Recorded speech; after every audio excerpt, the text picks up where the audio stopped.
Firstly, you're very lucky. That's pretty much exactly what Rob Halford told me. Intermediate dusk and cinnamon. So you didn't know it was being recorded? Which sounds like the ingredients of a candle, doesn't it?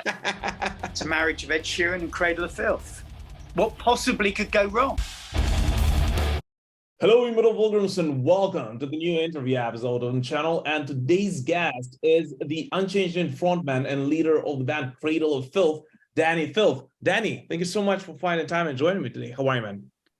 Absolutely. Thank you for having me. Yeah, it's great that we were finally able to get in touch, man. So, Dani, let's just jump right into it, right? The biggest news about Cradle of Filth these days is, of course, the release of your latest live album. So, first of all, congrats, man. Congratulations on releasing it. I know it can be a hustle. So, you guys recorded it during the span of, what, 4 years, was it? Or something like that?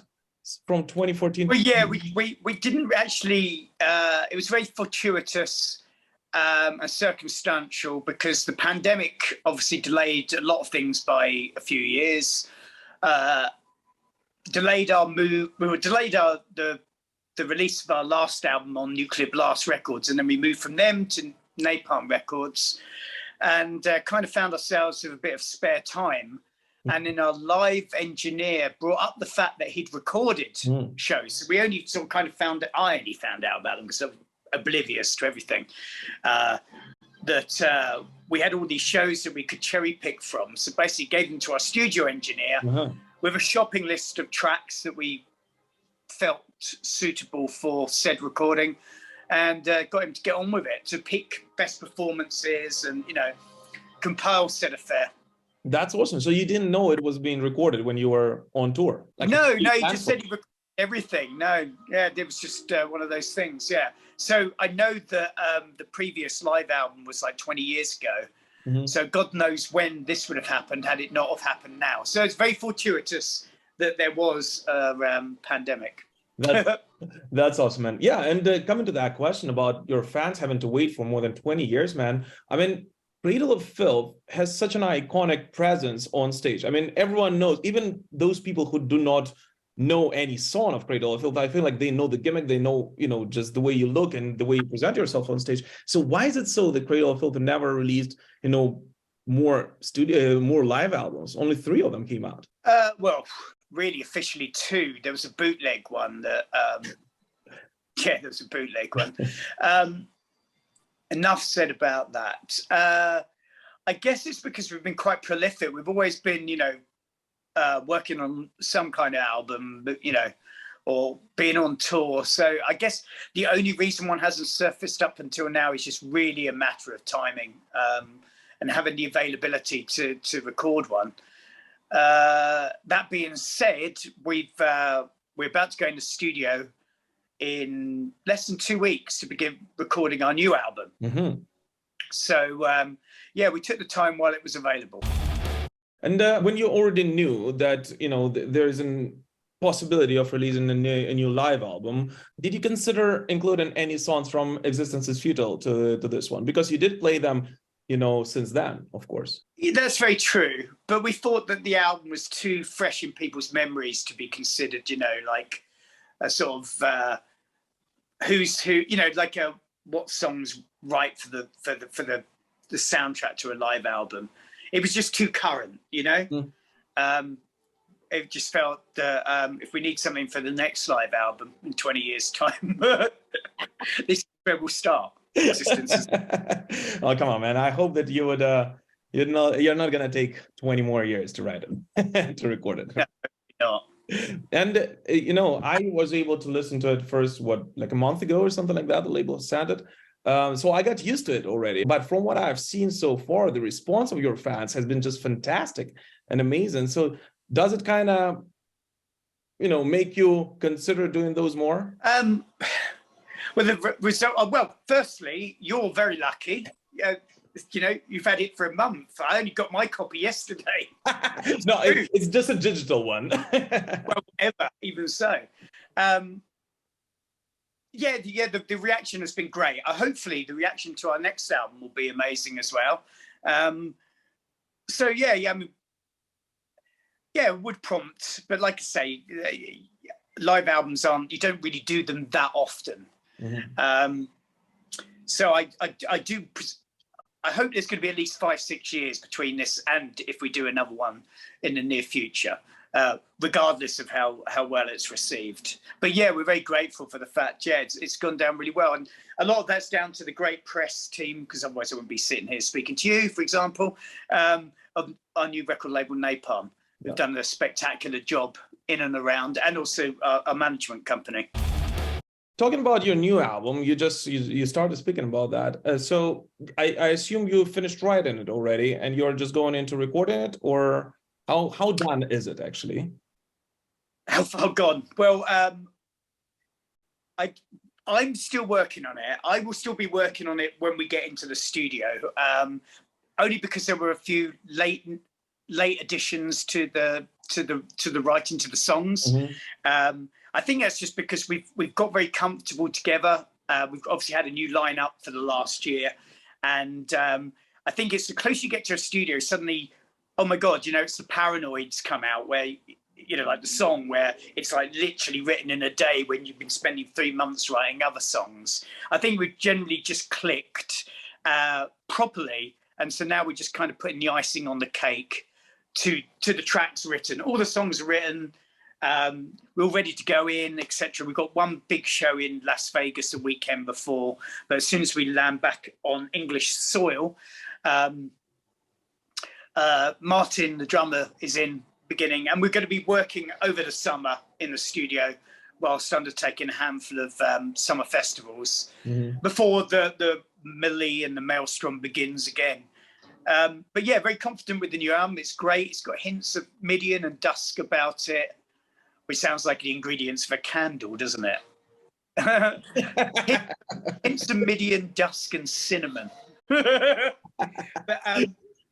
no, very pleased with it. And yeah, I'm always a little bit late to the table. The vocalist is the last thing that really gets attacked in the studio. And so yeah, I've got a few weeks grace. I don't want to rush the last couple of songs just for the sake of it, but it's sounding good. And when do you think this one will be out? Is it likely that we will hear it in 2024 or most likely 2025 already? No, definitely 2024. Nice. That's the plan. And of course, it'll be preceded by singles. So as early as February, I should imagine the first song will be heard. Mm-hmm. That's if we finish the album, of course, which we're hoping to do. We're going to be busy at the end of the year from like September onward playing live. So it's all going to be done and delivered by then. So yeah, I'm hoping for this time next year, May, latest June. And will the 2 new songs you released on this live album, will they make it to the track list? No, they're totally separate. We had a slight lineup change, and a decision was made with new people, because these 2 songs were originally destined for a new album. Mm-hmm. And we were like, no, let's press a reset on that. Just start completely fresh, a whole new page. You have new page of the band, pretty much, like you have the new label, and yeah, why not? Yeah, no, they're exciting times. So yeah, very much looking forward to what the future holds. But those 2 songs we thought would be they're not stupidly long songs, like 4.5 minutes long each, so no Bathory aria. So we thought it's a double album. It's got to be. It's in the title. They'll fit snugly on there. And not only will it give people, the opportunity to hear their favourite songs, or a smorgasbord of songs from throughout our extensive back canon, but it gives a window into what Cradle of Filth are doing right this second, And although it's not a bridge to the new album's not a million miles. We're not doing reggae or dub, Asian dub or jazz fusion or anything like that. Yeah, no, it wouldn't. It'd be fucking awful. So yeah, I think it's a good representation of the direction that the band's taken. Not necessarily very similar, but in that vein. And amidst that, you're also working on a collaboration with Ed Sheeran. Is that still going on? Yeah. In fact, tomorrow begins the mix. Well, we started tentatively mixing it, but we had a break because the producer was on holiday. So finishes tomorrow. We're going to have it done by the end of next week, because obviously we're in the studio the week after. And then the real telling tale will begin, because obviously it's a charity single, so it has to go through the proper channels for the charity, for management, for record companies. You know, it's not just like, here's the song, here's a radio station, play it. It's got to be, you know, attributed and worked out properly. And yeah, because of that, I can't see it really coming out anytime before possibly the end of the summer, beginning of autumn. So maybe end of August, beginning of September. Mm-hmm. That's where I would like it to happen. But yeah, it's definitely happening. The song's great. It's exactly what you think it's going to be. It's a marriage of Ed Sheeran and Cradle of Filth. What possibly could go wrong? I think it sounds fantastic. I'm one of those people who, you know, I obviously have been listening to Cradle of Filth for, I don't know, 20 plus years now or something like that. And Ed Sheeran, my wife loves Ed Sheeran, and you know, we listen to it in a car all the time. We do you a favor. Your mum can appreciate you for what you are now. That's true, man. So, and you said that it's for charity. Did you disclose what charity is it for already? Well, legally we can't at the moment because there's so much red tape attributed to it. I know it sounds ridiculous, but there's lots of things that have got to be shuffled around before the whole thing comes to fruition. Mm-hmm. But they're good. He's got his charity, which is a local one. Mm-hmm. Ours is more a community thing, and it's tied in with the alternative scene. It's a really good one. Both are really good. You know, charity's a good thing, and yeah, I think the reasoning behind that was because, you know, a collaborative single between us and one of the biggest artists in the world would come across to some people as being a tad, you know, for monetary gain. And we wanted to assure people, no. This is what I love about this, and what I've loved about it from the beginning is I love the juxtaposition, the marriage of opposites. Mm-hmm. In the past, I've done collaborative stuff with Bring Me the Horizon, Twisted, 69 Eyes, for example. Cradle of had King Diamond on their records, you know, doing Devil Woman, which is a really, you know, it's a pop song. We've recently just done a cover of Ultravox's The Voice as well, which will come out. I don't know when it will come out.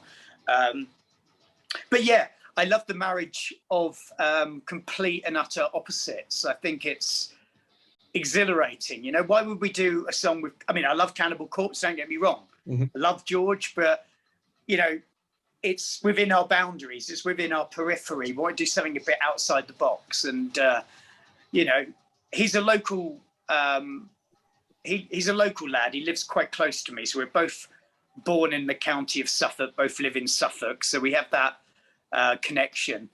And allegedly he grew up listening to Slipknot and Cradle of Filth. And that's how the sort of connection came about. That's awesome. And it will give, you know, something me and my wife to put in a car and not fight over music, which we listen to when we bring our kids to the kindergarten or something. You'll be able to roll down your window, put your arm out without fear of embarrassment. That's true. So that collaboration with him, obviously, I mean, that, as you said, that is like a new thing for you, for him, I assume as well. So did it, you know, kind of tell you with your inner voice to, you know, broaden your horizons for what Cradle of Filth is doing? I mean, will it somehow or not affect the new album and maybe experiment on the sound a little bit more? No, it won't affect the new album in that respect. There's no worry there. There's a little bit of experimentation on the album. Like I said, it's got essences of Dusk and Midian. Mm-hmm. And yeah, it's hard to describe. It really is. I'm not even going to bother. I won't do it justice. But yeah, the opportunity arose and we just took it. We thought it'd be great. The ironic thing about all of this is that Ed is a really lovely guy. Obviously, we were pen paling it for about a year and a half in preparation. And obviously, I'm busy. And he's super, I mean, he's stratospherically busy. And so never the twain would meet until we're both done with our yearly plans. And just before Christmas last year, he said, yeah, I can come to the studio Wednesday. Oh, cool, awesome. So we're there on Wednesday expecting him. No entourage, no security detail, no accompaniment of any description. His wife's car, guitar slung over his shoulder, Cradle of Filth hoodie on, just himself. Had a great day. Then we went to the local, I mean, we're talking about a pub full of old people in the middle of nowhere, you know, very old school, timber framed. Oh, that's what I love, man. I'm one of those. Yeah, absolutely quintessentially English. And yeah, went for a couple of pints and a Christmas meal with him. And even though it was full of old people, as soon as he walked in, it was like everybody knew, it's Ed Sheeran, my God, you know?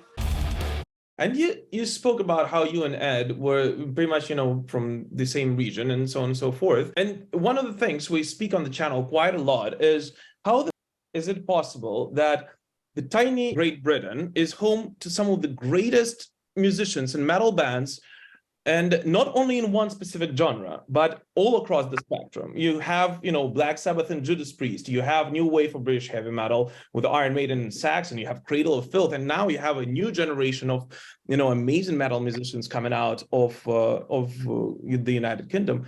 So, how do you think, you know, growing up in the UK, was it important for you, the success of the bands which came before you? Were they important for you when you were making your decision to become a musician?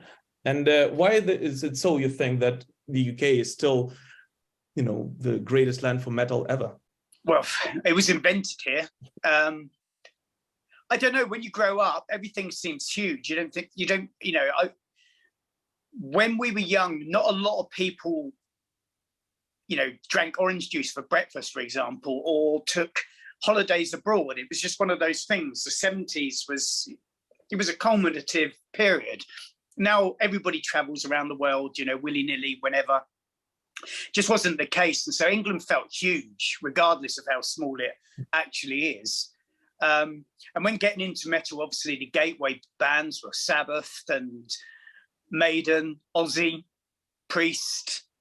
And then the American bands and the European bands sprung from that. So I guess, yeah, we were in good stead. And I guess in a long line of bands, you have to look back to the predecessors and go, wow, you know, we've got big shoes to fill. And there's been some great bands since then that we modeled ourselves. I mean, we're massive fans of bands like early Carcass and Bolt Thrower and like the hardcore bands of the time, Extreme Noise Terror, Screaming Holocaust, Heresy, Ripcord, Paradise Lost, My Dying Bride, Anathema, you know, the list goes on. We've spawned some great bands. Not to say there's not great bands everywhere else. There are, of course. Yeah. But yeah, this is not to undermine everyone else's achievement. Yeah, we've got a history, yeah. And yeah, got to live up to it. So I don't know. And when the question about why England, because maybe it's in the water, you know, the rain. That's pretty much exactly what Rob Halford told me like 2 years ago. Oh, really? That's why he now lives in bloody, where is he called? Phoenix. Yeah, in the States, in the desert. He comes to the UK, though, quite often. Yeah, to sample the rain. And you guys did a cover on Hallowed Be Thy Name, but that was back, yeah. When was that? 20 years ago? Again, 98. Yeah, so 25 years ago, even more, right? Yeah, yeah. But the first time you played it live, at least as far as I know, was several years ago, right? I know we played it back in the day a couple of times, okay. But yeah, not very often. Yeah, we recently, it's because we did, we issued Cruelty and the Beast as a remistress. Yeah. It was remastered and, you know, remixed. And because of that, we toured, we added like a year to the Cryptoriana tour, which, funny enough, a lot of these songs for the live album are derived from, in order to get, you know, to support that record by going out and playing in its entirety. So we got, yeah, that's the reason why we started playing Hallowed Be Thy Name again as well. But what I wanted to say is that it is absolutely incredible, and especially live, because this is the only, you know, live rendition that I was able to, you know, hear and see. Hearing it live, how Cradle of Filth sing, traditional heavy metal and new wave of British heavy metal is freaking incredible. Did you guys consider doing more covers in the future on, I don't know, Priest and Saxon, on one of those older bands? Because, the fans, again, loved it, absolutely loved it. You were able to make it your own without sacrificing the original sound and the feel of the, of the song. Well, we did, which is similar. We did, similar in aspect. Mr. Crowley by yeah, that's a good example. Yeah, and we have just done I Speed at Night by Dio, but we don't know when we're going to bring that out. Martin had to record the Ed Sheeran track, and obviously he had to set all his, you know what it's like with drummers, it takes fucking forever to do anything with them, and because it does, you try and get out as much of them as possible. So we thought we'd blast out a couple of covers as well. So we did Ultravox The Voice and I Speed at Night by Dio. Don't know when that's gonna, when they're gonna surface or under what circumstances they will do. But like I said, we just fancied it, and always been hankering after doing those songs. That's awesome, man. Well, Dani, I can keep you here forever, literally. Talking about metal is my biggest passion, possibly. So, but there is time limit to these things. At least so that people tell me. So, Dani, thank you so much. Any last message for the fans, both old and new, who are going to be watching you? Is this strictly Ukrainian? No, it's most of our channel viewers are from the United Kingdom and the US, but we have a separate channel for Ukraine. Well, I was going to say glory to Ukraine. Please do. Thank you so much. My pleasure. Thank you very much for the opportunity. Sorry about the third time lucky and all that. No worries, man. It was Dani Filth from Cradle of Filth, ladies and gentlemen. Dani, thank you so much for finding time, man. Keep rocking. Yeah, my pleasure. Thank you very much. Take care.